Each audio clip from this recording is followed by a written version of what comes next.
Good afternoon, welcome to learning history academy by Veenu ma'am. हमने class 7 का 5 chapter start कर दिया है। उसमें हम पढ़ चुके थे कुछ कुछ जनजातियों के बारे में, जैसे कोल बेरात जनजाति के बारे में पढ़ा था हमने। कोल एंड बेरात जो जनजाति है कर्नाटक महाराष्ट्र में पाई गई है, ये भी मैंने आपको बताया था। गोंड जनजाति के बारे में मैंने आपको बताया था, जो कि ये छत्तीसगढ़, मध्य प्रदेश, महाराष्ट्र और आंध्र प्रदेश में मिलती है गोंड जनजाति। बलोच जनजाति के बारे में भी मैंने आपको पढ़ाया था। देखिए, मैं दिखा देती हूँ आपको। ये सब हम बात कर चुके थे जनजातियों के बारे में, जैसे कि हमारी कुकर जनजाति थी पंजाब की। गखर लोग भी जनजाति जो पाई गई है वो भी पंजाब में पाई गई है। यहाँ से ही क्वेश्चंस बनते हैं इनकी, ये कौन कौन सी जातियाँ किस किस राज्य में पाई गई थी। ठीक है, जो आज हमारा जो चैप्टर है वो है हमारा क्लास 7 का चैप्टर 5 जनजातियां, खानाबदोश और एक जगह बसे हुए समुदाय। तो क्लास 7 के 5 चैप्टर में हम कुछ पढ़ चुके थे। जनजातियों के बारे में हम पढ़ चुके थे। कोल जनजाति, बलोच जनजाति, खक्कर जनजाति, खोकर जनजाति, गखर जनजाति, और हमारी इसमें कोल बेरात जनजाति, जैसे कि कोल और बेरात जनजाति कर्नाटक महाराष्ट्र में पाई गई है, और गोंड जनजाति जो कि हमारी पाई गई है कहाँ पर, आंध्र प्रदेश, मध्य प्रदेश, महाराष्ट्र, है ना, यहाँ पर पाई गई है। और हमने बलोच जनजाति के बारे में भी पढ़ा था। बलोच जनजाति के बारे में भी पढ़ा था हमने, और इसके अलावा हमने पढ़ा था और भी हमारी थी, जैसे कि हमारी जो जनजाति थी, जैसे कि हमारी बलोच जनजाति थी जो कि छोटे कुलों में बटी हुई थी। ठीक है, और उसके बाद हमने चेर के बारे में पढ़ा, और कुछ हमने जनजाति पढ़ी थी मुंडा और संताल के बारे में। मुंडा और संताल से क्वेश्चन बनता है कि ये जनजाति हमें बिहार और झारखंड में भी देखने को मिलती हैं, और साथ के साथ उड़ीसा और बंगाल में भी देखने को मिलती हैं। ये जो जनजाति मैं आपको बता रही हूँ, इन जनजातियों के बारे में हम लाइन टू लाइन पढ़ चुके हैं, इनकी डिटेल हम कर चुके हैं। ठीक है, हमने पढ़ा था कि कुल क्या होता है, हमने पढ़ा था कि इसमें कुल के बारे में हम बात कर चुके थे, कुल क्या होता है, और हम पढ़ चुके थे कुल में हमने जैसे जैसे कि हम नातेदारी व्यवस्था के बारे में भी हम पढ़ चुके थे, एक संगठन होता है ये। और कुल के बारे में भी हम पढ़ चुके थे, जैसे कि परिवार या घरों का एक ऐसा समूह होता है जो पूर्वज की संतान, एक ही संतान होने का दावा करता है, उसको हम कुल कहते हैं। कुल से बनता है क्वेश्चन। तो ये जो जनजातियां थी इनके बारे में हम पढ़ चुके। कौन कौन सी जनजाति थी? खोकर जनजाति, गखर जनजाति, और आपकी कोली जनजाति, बेरात जनजाति, मुंडा जनजाति, संथाल जनजाति, बलूच जनजाति, है ना। और हमारी कौन सी थी? और लंगा लंगा और अरगुन जनजाति कहाँ पर पाई गई? सिंध और मुल्तान में पाई गई है। ये कौन सी जनजाति? लंगा और अरगुन जनजाति। ठीक है, तो इन जनजातियों के बारे में हम पढ़ चुके। आज का हमारा जो टॉपिक रहेगा वो खानाबदोश और घुमंतू लोग कैसे रहते थे। एनसीईआरटी में हम पढ़ रहे हैं, एनसीईआरटी चैप्टर हम कंप्लीट कर रहे हैं। हम एवरी चैप्टर्स को पार्ट वाइज हम कंप्लीट कर रहे हैं, क्योंकि पार्ट वाइज पढ़ने से क्या होता है ना, आपके ऊपर भी बर्डन ज़्यादा नहीं रहेगा और मैं भी आपको इजीली पढ़ा सकूंगी। ठीक है, और इस इतिहास को हमेशा ना एक साथ नहीं पढ़ना चाहिए, धीरे धीरे करके पॉइंट वाइज, टॉपिक वाइज पढ़ना चाहिए, जिससे कि इतिहास समझ में आता है। अब क्या होता है ना, कुछ बच्चे चैप्टर वाइज पूरा पढ़ के निकल जाते हैं और उसमें से जो कुछ मैन पॉइंट होते हैं वो नहीं पढ़ते हैं ध्यान से। उसी के ऊपर मैं फोकस कर रही हूँ आप लोगों के लिए, कि वो पॉइंट जो आप लोग पढ़कर निकल जाते हैं और वो ही पॉइंट ऐसे बन जाते हैं क्वेश्चन पे, उनसे रिलेटेड क्वेश्चंस बना लिए जाते हैं, जो आप कहते हैं कि हमने तो एनसीईआरटी पढ़ ली थी और क्वेश्चन हमारे नहीं बने। नहीं, ऐसा नहीं है, एनसीईआरटी पढ़ेंगे तो क्वेश्चन जरूर बनेंगे। अब सीटेट वालों का एग्जाम है 6 सितंबर 2026 को, अब टाइम ज्यादा नहीं बचा है। ठीक है, तो आप लोग अपनी प्रैक्टिस कीजिए, जितना आपने पढ़ लिया आप कुछ नया मत पढ़िए, प्रैक्टिस कीजिए, प्रैक्टिस पीवाईक्यू लगाइए, और ओएमआर शीट भी फिल कीजिएगा। फ्रेशर स्टूडेंट्स के लिए ओएमआर शीट फिल कीजिएगा पहले से। ठीक है, और ये एनसीईआरटी की क्लास सभी के लिए है, ऑल टीचिंग एग्जाम्स के लिए है, सभी के लिए है, सब लोग अपनी क्लासेस को कर सकते हैं। ठीक है, अपना बेस अच्छा करने के लिए एनसीईआरटी पढ़ना बहुत जरूरी है, जो इतिहास से तैयारी कर रहे हैं। जीके जीएस में भी इतिहास पूछा जाता है, उसके लिए भी एनसीईआरटी पढ़ना मस्ट है। राइट, ये चैनल जो बना हुआ है लर्निंग हिस्ट्री एकेडमी, इस पे सिर्फ इतिहास पढ़ाया जाता है। ऑल टीचिंग एग्जाम्स हो गए, चाहे वो डीएसएसबी हो गया, पीजीटी हो गया, टीजीटी हो गया, एलटी ग्रेड हो गया, जीआईसी हो गया, केवीएस हो गया, एनवीएस हो गया, सीटेट हो गया, यूजीसी नेट हो गया, असिस्टेंट प्रोफेसर हो गया, यानी कोई भी एग्जाम हो गया जिसमें आप इतिहास से तैयारी कर रहे हैं, जो सब्जेक्ट आपका इतिहास है, और जितने भी स्टेट से आप तैयारी कर रहे हैं वो आप लोगों को सबको एनसीईआरटी पढ़ना मस्ट है। चलिए हम अपने टॉपिक की तरफ बढ़ते हैं। तो जिन बच्चों ने, जो हमारे नए बच्चे हैं, प्लीज़ सब्सक्राइब कर लें, जिससे कि आने वाली क्लास डेली मिलती रहेगी, और जो हमारे ओल्ड स्टूडेंट्स हैं वो शेयर करते रहें क्लास को। चलिए क्लास स्टार्ट करते हैं। हम पढ़ेंगे इसमें खानाबदोश और घुमत्तू लोग कैसे रहते थे। देखिए, खानाबदोश के बारे में मैं आपको लास्ट क्लास में भी बता चुकी हूँ, खानाबदोश और घुमत्तू लोग। चलिए हम यहाँ पर भी चर्चा कर लेते हैं इसकी। खानाबदोश चरवाहे अपने जानवरों के साथ दूर दूर तक घूमते थे। उनका जीवन दूध और अन्य पशुचारी उत्पादों पर निर्भर रहता था। कैसे? मतलब खानाबदोश जो लोग थे ना, वो जानवरों के साथ घूमते थे। किसके साथ? जानवरों के साथ घूमते थे, और उनका जीवन दूध और अन्य पशुचारी उत्पादों पर निर्भर रहता था, क्योंकि वे पशुओं के साथ घूमते थे, है ना, इधर से उधर चारागाह की तलाश में घूमते रहते थे। ठीक है। और उनका जो जीवन था ना, वो पशुचारी उत्पादों पर निर्भर था, यानी कि दूध, दही, मट्ठा, छाछ, इस पर निर्भर था। वे खेतीहर गृहस्थों से अनाज, कपड़े, बर्तन और ऐसी ही चीजों के लिए ऊन, घी इत्यादि का विनिमय भी करते थे। कहने का मतलब है, वो विनिमय भी करते थे। विनिमय का मतलब होता है चीज से चीज के बदले देना। देखो इसमें चित्र में दिखाया जा रहा है ना, किस तरीके से तौल रहा है ये सामान को, है ना, और किस तरीके से अपने बोरी में भर रहा है, ये तौल कर बोरी में भर रहा है, यानी कि किसी भी चीज के बदले कोई चीज लेना, जैसे कि गेहूं के बदले चावल लेना। इस तरीके से क्या करते थे ये खेतिहर गृहस्थों से, क्या करते थे जो किसान थे, अनाज, कपड़े, बर्तन और ऐसी ही चीजों के लिए ऊन, घी इत्यादि का विनिमय करते थे। मतलब घी इत्यादि का विनिमय किया करते थे। कुछ खानाबदोश अपने खेतिहर गृहस्थों का मतलब ये होता है जो किसान, जो खेती किया करते थे। ठीक है। घुमत्तू व्यापारियों की श्रृंखलाएं भारत को बाहरी दुनिया से जोड़ती थी। क्या करती थी? भारत को बाहरी दुनिया से जोड़ती थी। इसका मतलब ये है कि घुमत्तू लोग जब व्यापारी थे, घुमत्तू लोग में व्यापारी भी आते थे, क्योंकि ये व्यापार भी करते थे, एक जगह से दूसरी जगह जाते थे। जब ये एक जगह से दूसरी जगह जाएंगे तो ऑब्वियसली सी बात है कि वो नई दुनिया से, दूसरी दुनिया से वाकिफ होंगे, वहाँ की परंपराओं को सीखेंगे, वहाँ की संस्कृति, रीति रिवाजों को सीखेंगे, वहाँ की खान पान को सीखेंगे। तो इस तरीके से ना बाहरी दुनिया को भारत से जोड़ती थी ये श्रृंखलाएं। यहाँ मेवा इकट्ठा करके उसे ऊंटों पर लादा जा रहा है, देख रहे हैं ना। मध्य एशिया के व्यापारी ऐसी वस्तुएं भारत लाते थे, और बंजारे एवं अन्य व्यापारी उन्हें स्थानीय बाजारों तक पहुंचाते थे। कहने का मतलब, मध्य एशिया के जो व्यापारी होते थे वो ऐसी चीजों को भारत में लाते थे, जैसे यहाँ पे मेवा इकट्ठा किया जा रहा है, वो ऊँटों पर लाद कर लाते थे। ऊँट उनके लिए इजली होते थे, क्योंकि ऊँटों में क्या होता है ना, इनको ना पानी की क्षमता, पानी की इतनी ज्यादा जरूरत होती नहीं है, इनको पानी ज्यादा पीते नहीं है ये, है ना, और अच्छा सफर करते हैं ऊँट, इसलिए ऊँटों की यहाँ पर देखिए सवारी दिख रही, ऊँटों पर सवार होकर ये दिख रहे हैं यहाँ पर। मध्य एशिया के व्यापारी ऐसी वस्तुएं भारत लाते थे, बंजारे और अन्य व्यापारी उन्हें क्या करते थे, और ये जो बंजारे व्यापारी हमारे देश के होते थे, स्थानीय बाजारों तक इनको पहुंचाते थे। ठीक है। चलिए आगे देखते हैं।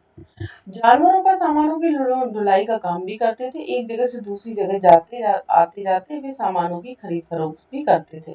बिल्कुल, बीच में कोई सामान अच्छा मिल गया तो उससे विनिमय कर लेते थे। ठीक है, सामान के बदले सामान ले लिया करते थे, ये होता है विनिमय। बंजारा लोग सबसे महत्वपूर्ण व्यापारी खानाबदोश थे। बंजारा लोग कौन थे? क्वेश्चन पूछा जाता है, बंजारा लोग कौन थे? व्यापारी थे, व्यापारी खानाबदोश थे। व्यापारी खानाबदोश यानी कि चलते फिरते रहते थे। उनका कारवा, इनके जो समूह को क्या बोला जाता था? इनका ये कारवा होता था, ये समूह होता था, कारवा होता था, जो टांडा कहलाता था। यहाँ से क्वेश्चन बनता है। अब कैसे क्वेश्चन कैसे बनेगा? बंजारा लोग अपने कारवा को लेकर चलते थे, तो उस कारवा को क्या कहा जाता था? तो उस कारवा को टांडा कहा जाता था। टांडा किसे कहा जाता था? अब क्वेश्चन ऐसे भी बनता है, टांडा एक कारवा होता था, ऐसे भी बनता है। टांडा किस समूह के लिए प्रयोग होता था? बंजारे लोगों के लिए प्रयोग होता था, जो व्यापारी खानाबदोश थे। ऐसे क्वेश्चन बनते हैं। ठीक है। एक ही आप देखिए, एक ही अर्थ से कितने सारे क्वेश्चन बना लिए जाते हैं, ऐसे क्वेश्चन बनते हैं। ठीक है। सुल्तान अलाउद्दीन खिलजी, अध्याय 3 में हमने सुल्तान अलाउद्दीन खिलजी के बारे में पढ़ चुके हैं। बंजारों का ही इस्तेमाल नगर के बाजारों तक अनाज की ढुलाई के लिए करते थे। यानी कि जब बंजारों का इस्तेमाल ये क्यों करते थे? अलाउद्दीन जो खिलजी था, ये क्या करते थे? ये बंजारों का इस्तेमाल करते थे नगर के बाजारों तक अनाज की ढुलाई के लिए। मतलब नगर के बाजार जो हुआ करते थे ना, वहां पर अनाज की ढुलाई के लिए करते थे बंजारों का प्रयोग। क्योंकि बंजारों के पास क्या होते थे, घोड़ ऊंट होते थे, ठीक है, ऊंटों का इस्तेमाल करते थे। बादशाह जहांगीर ने अपने संस्मरणों में लिखा है कि बंजारे विभिन्न इलाकों से अपने बैलों पर अनाज ले जाकर शहरों में बेचते थे। अब देखो बंजारे अभी ऊंट का भी प्रयोग कर रहे हैं, यहाँ पर देखो बैलों का भी प्रयोग कर रहे हैं। यहाँ पर एक यहाँ पर बताया गया है कि जहांगीर के समय जो लिखा है, जहांगीर ने अपने संस्मरण में लिखा है कि बंजारे विभिन्न इलाकों से बैलों पर अनाज लेकर शहरों में बेचते थे। यानी कि अलग अलग जगहों से वो अनाज ले जाकर और शहरों में बेचते थे मुनाफे के लिए। सैन्य अभियानों के दौरान वे मुगल सेना के लिए खाद्यान्नों की ढुलाई का काम भी करते थे। मतलब जब युद्ध होता था तो सैन्य अभियानों के लिए क्या करते थे, वो अनाज की ढुलाई का काम करते थे, अनाज भी पहुंचाते थे मुगल सेनाओं के लिए, ठीक है। किसी भी विशाल सेना के लिए 1 लाख बैल अनाज ढोते होंगे। मतलब कि यहाँ पर किसी भी विशाल सेना के लिए 1,000 बैल क्या करते थे, अनाज ढोते होंगे। एक अनुमान लगाया है कि एक विशाल सेना होती होगी तो बहुत सारे बैलों का प्रयोग यहाँ पर किया जाता होगा, तभी तो अनाज की ढुलाई होती होगी, ऐसी थोड़ी ना, ठीक है। चलिए यहाँ पर देख लेते हैं, कुछ यहाँ पर दिया हुआ है। खानाबदोश और भ्रमणशील समूह क्या होता है ये?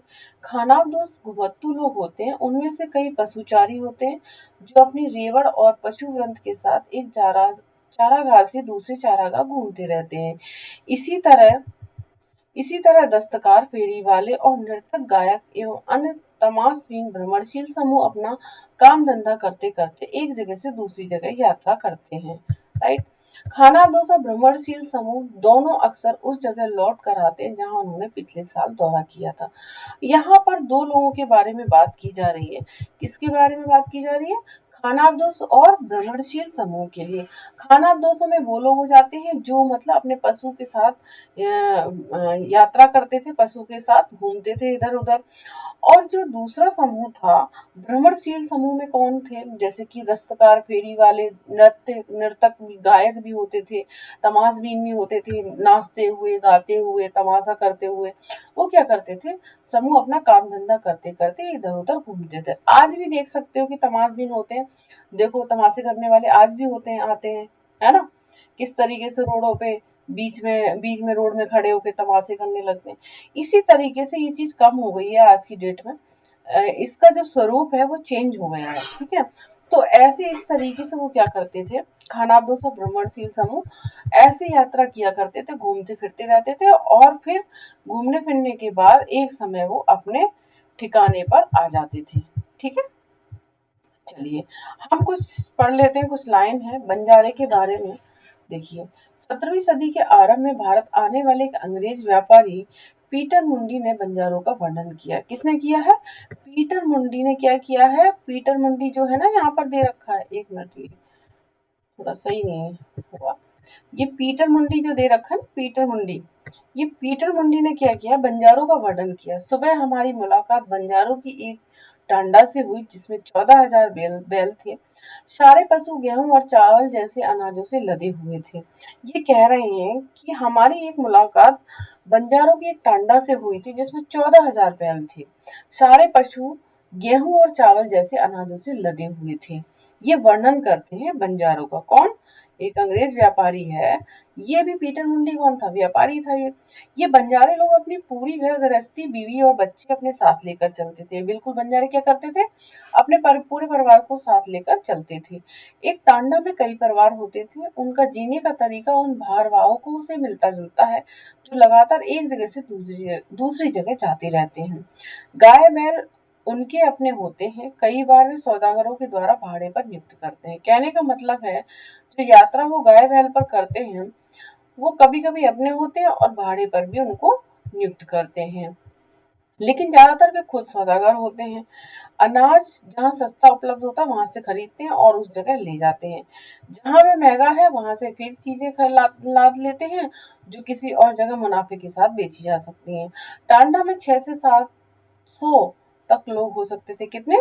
6 से 700 लोग हो सकते थे। 600 से 700 तक लोग हो सकते थे एक टांडा में। क्वेश्चन बनता है, ये एक अनुमान लगाया जाता है कि एक टांडा में कितने लोग होते थे? 6 से 700 लोग होते थे एक टांडा में। ठीक है, ये यहाँ पर पीटर मुंडी इसका वर्णन कर रहे हैं। वे एक दिन में 6 या 7 मील से ज्यादा सफर नहीं करते थे, यहाँ तक कि ठंडे मौसम में भी। अपने गाय बैलों पर यह सामान उतारने के बाद वे उन्हें चरने के लिए खुला छोड़ देते थे, क्योंकि यहाँ जमीन पर्याप्त है और उन्हें रोकने वाला कोई नहीं है। ये बंजारों का इन्होंने पता करें कि आजकल गांव से शहरों तक अनाज ले जाने का काम कैसे होता है। बंजारों के तौर तरीके से ये किन मायनों से भिन्न या समान है? बिल्कुल, आज भी क्या होते हैं, आज भी कुछ बंजारे हैं, वो एक खानाबदोश हैं। आज भी कुछ लोग होते हैं मुनाफे के लिए एक चीज, कोई किसी चीज को खरीदते हैं और दूसरी जगह बेचते हैं मुनाफे के लिए, तो आज भी ये चीजें होती हैं। ठीक है, कई पशुचारी जनजातियां मवेशी और घोड़ों, देखो, कई पशुचारी जनजातियां मवेशी और घोड़ों जैसे जानवरों को पालने पोसने और संपन्न लोगों के हाथ उन्हें बेचने का काम करती थी। मतलब कई पशुचारी जो जनजातियां थी ना, कई पशुचारी जनजातियां का मतलब यहाँ पर ये होता है जो जनजातियां जो पशु रखती थी, मवेशी और घोड़ों जैसे जानवरों को पालने पोसने और संपन्न लोगों के हाथ उन्हें बेचने का काम भी करती थी। मतलब मवेशियों को बेचने और खरीदने का काम भी करते थे जनजाति, पशुचारी जनजातियां। छोटे मोटे फेरी वाले की विभिन्न जातियां भी एक गांव से दूसरे गांव भ्रमण करती थी। ठीक है, ये लोग रस्सी, सरकंडे की चीजें, फूस की चटाई और मोटे बोरे जैसे माल बनाते। देखिए ध्यान रखिएगा, ये जो मैं पढ़ा रही हूँ ना, वेरी इंपॉर्टेंट है, यहाँ से बनते हैं क्वेश्चन। एक गांव से दूसरे गांव भ्रमण करती थी। ये लोग रस्सी, सरकंडे की चीजें, फूस की चटाई और मोटे बोरे जैसे माल बनाते और बेचते थे। ठीक है, कौन कौन सी चीजें? फूस की चटाई, मोटे बोरे, है ना, और रस्सी, सरकंडे की चीजें। कभी कभी भिक्षुक लोग भी घुमत्तू सौदागरों का काम करते थे। मतलब जो भिक्षुक लोग थे ना, वो भी घुमत्तू सौदागरों का काम करने लगते थे। नर्तकों, गायकों और अन्य तमाशबीनों की भी जातियां थी, जो विभिन्न नगरों और गांवों में कमाई के लिए अपनी कला का प्रदर्शन करती थी। अभी मैंने बताया था आपको, भ्रमणशील लोग होते हैं। यहाँ चित्र में ये देखो, चित्र दिख रहा है ना, ये चित्र देख रहे हो, इस चित्र को देखिए ध्यान से। कांस से मगरमच्छ, कुटिया कोंड जनजाति उड़ीसा। मतलब ये जो कांस की मगरमच्छ है, ये कांस का मगरमच्छ है जो गोंड जनजाति का है। मैंने आपको अभी लास्ट क्लास में बताया था, गोंड जनजाति कहाँ देखी गई है? उड़ीसा में देखी गई है। उड़ीसा में भी देखी गई है, उड़ीसा में देखी गई है कोंड जनजाति। गोंड नहीं, गोंड अलग है, कोंड अलग है। ठीक है, ये कांस मगरमच्छ कुटिया जो बनाई गई है ना, ये कहाँ से? कोंड जनजाति की है। अब यहाँ पर क्वेश्चन भी बन सकता है, देखो, कोंड जनजाति कहाँ से है? उड़ीसा से है। ठीक है, और गोंड जनजाति कहाँ से है? महाराष्ट्र से, मध्य प्रदेश से, उड़ीसा से, है ना, आंध्र प्रदेश से, यहाँ पर मिली है गोंड जनजातियां। चलिए अब देखते हैं हम बदलता समाज नई, थोड़ा हम यहाँ पर और चर्चा करते हैं। ये ब्लैंक ब्लैंक क्यों आ रहा है यहाँ पर? एक मिनट, थोड़ा सा इसको थोड़ा साइज कम करते हैं, फिर देखते हैं इसमें और क्या है। चलिए, यहाँ बदलता समाज, नई जातियां और श्रेणियां। अब कुछ समय बाद ना एक ऐसा समय आता है, कुछ समाज में बदलाव होता है और नई जातियां और श्रेणियां उभर कर आती हैं। देखिए, चलिए देखते हैं इसमें। जैसे जैसे अर्थव्यवस्था और समाज की जरूरतें बढ़ती गई, नए हुनर वाले लोगों की आवश्यकता पड़ी। वर्णों के भीतर छोटी छोटी जातियां उभरने लगी। वर्ण के बारे में आपको बता चुकी थी। ठीक है, जैसे 4 वर्ण थे, ब्राह्मणों के द्वारा बनाए गए थे, है ना, क्षत्रिय, ब्राह्मण, है ना, शूद्र, वैश्य, ये थी। वर्णों के भीतर छोटी छोटी जातियां क्या करने लगी? उभरने लगी। उदाहरण के लिए ब्राह्मणों के बीच नई जातियां सामने आई। दूसरी ओर कई जनजातियों और सामाजिक समूह को जाति विभाजित समाज में शामिल कर लिया गया और उन्हें जातियों का दर्जा दे दिया गया।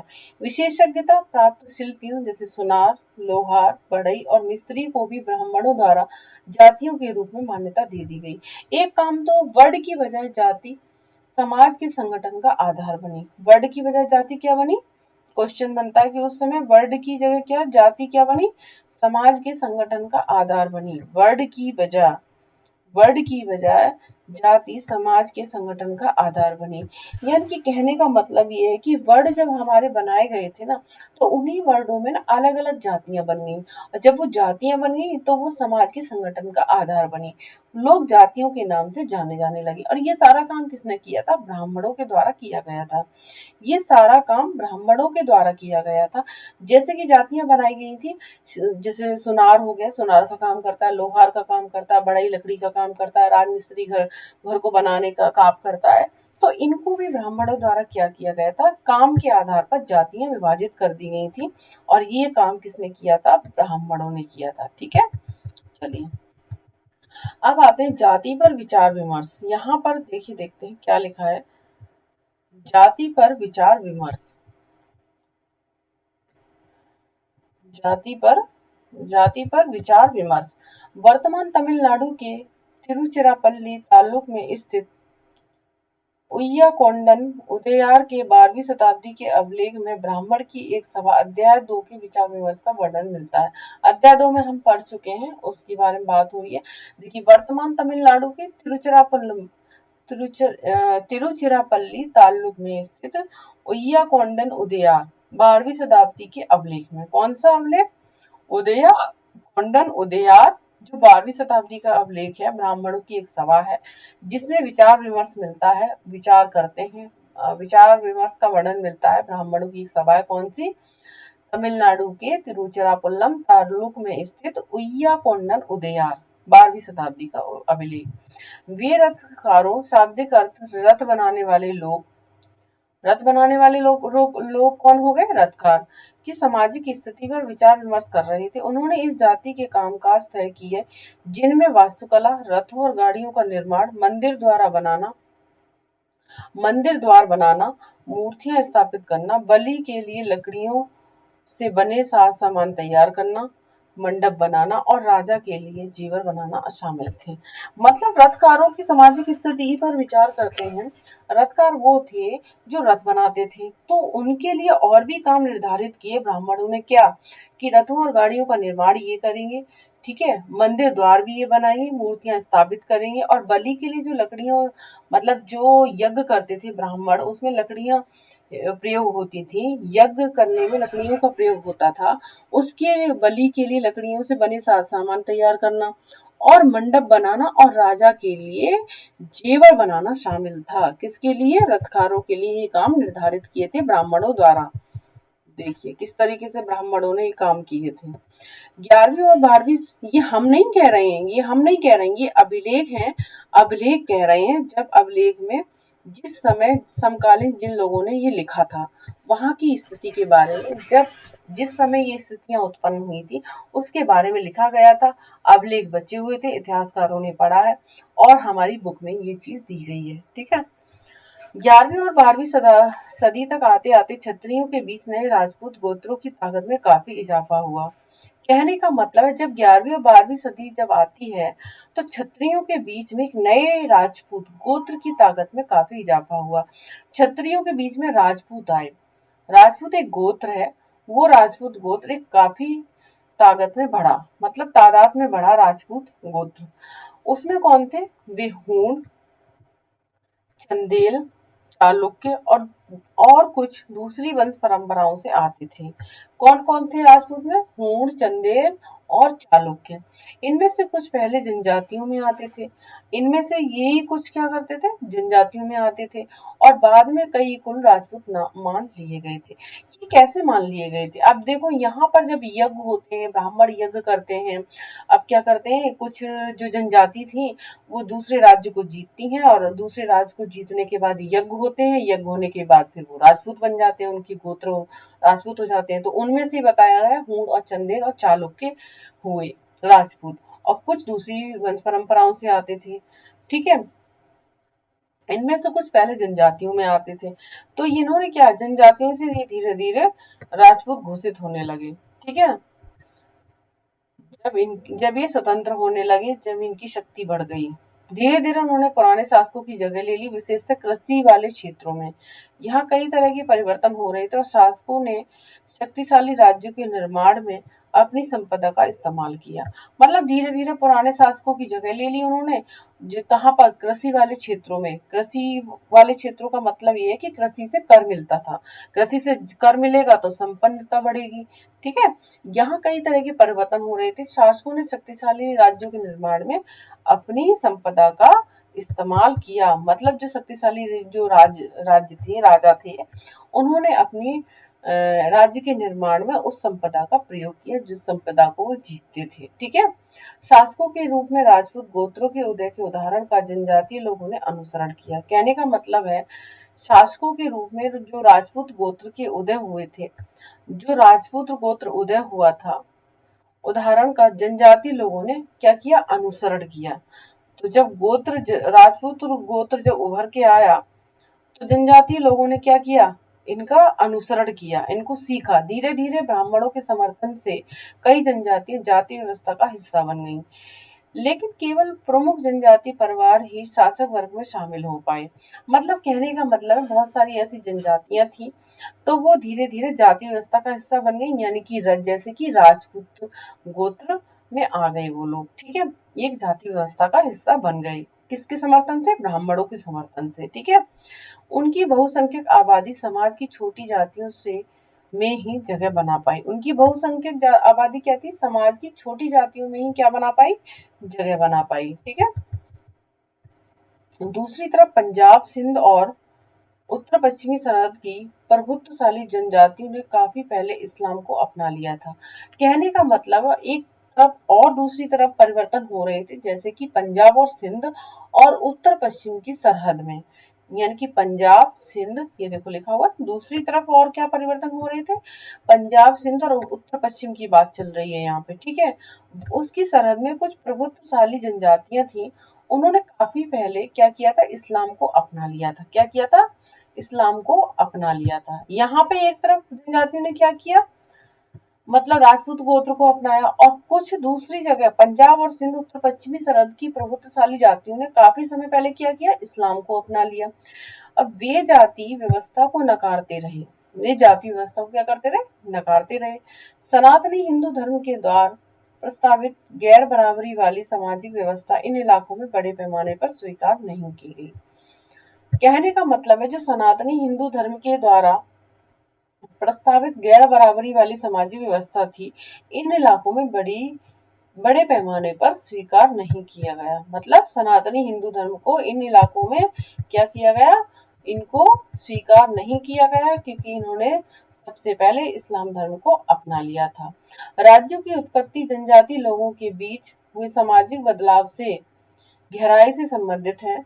हमारे इतिहास के इस महत्वपूर्ण हिस्से के दो उदाहरण नीचे उल्लेखित हैं। राज्यों की उत्पत्ति, जनजातीय लोगों के बीच हुए सामाजिक बदलाव। मतलब राज्यों की उत्पत्ति होती है और समाजों के बीच जो बदलाव होते हैं वो गहराई से संबंधित हैं। और यहाँ पर इसके दो उदाहरण दिए गए हैं। जैसे कि कुछ जनजातियां थी जो राज्य बना लिए थे, राजपूत बन गए थे, है ना, कुछ ने इस्लाम को अपना लिया था। कुछ ऐसी जनजाति यहाँ पर बताई गई हैं, जैसे गोंड को बताया गया है, जैसे एक गोंड जनजाति थी, और दूसरी एक जनजाति हमारी आती है, देखो यहाँ पर दूसरी भी जनजाति होगी, अहोम जनजाति। ठीक है, अहोम जनजाति के बारे में बात हो रही है। ठीक है, तो अहोम जनजाति और गोंड जो जनजाति थी, इसके बारे में हम कल पढ़ेंगे। ठीक है, गोंड और अहोम जनजाति के बारे में हम कल पढ़ेंगे। तो आज हमने देखा किस तरीके से इन जनजातियों ने अपने राज्य स्थापित किए, और राज्य स्थापित करके कैसे अपने राज्य में परिवर्तन किए। ठीक है, अपने आप में कितने सुधार किए इन लोगों ने जनजाति से अपनी, और कुछ जाति व्यवस्थाओं को अपना लिया, जैसे कि राजपूत गोत्र, जैसे कि हूण थे, इसमें चंदेल थे, है ना, ये शासक उभर के आए थे। ठीक है, हूण, चंदेल और चालुक्य।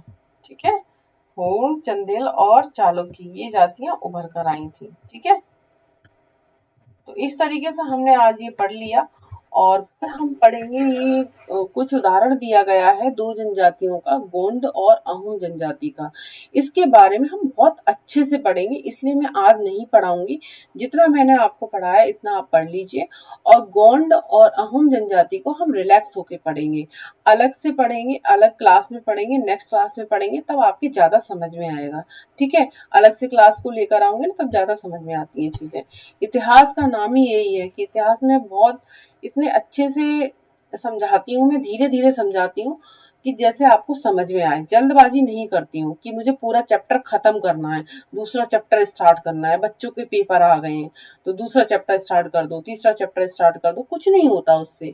देखिए यूट्यूब पे इस तरीके से मैं क्लास कराऊंगी, आज मैंने दूसरा चैप्टर, तीसरा चैप्टर, फोर्थ चैप्टर इस जल्दी जल्दी कंप्लीट करा दूं, मैं अपनी फॉर्मेलिटीज पूरी कर दूं और आपके कुछ समझ में ना आए। अरे अभी नहीं आ रहा है तो अगर इस बार नहीं हो पाया तो अगली बार आपका हो जाएगा अच्छे से, है ना। तो अच्छे से पढ़िएगा जिससे कि आपका अच्छे से एग्जाम क्वालिफाई हो।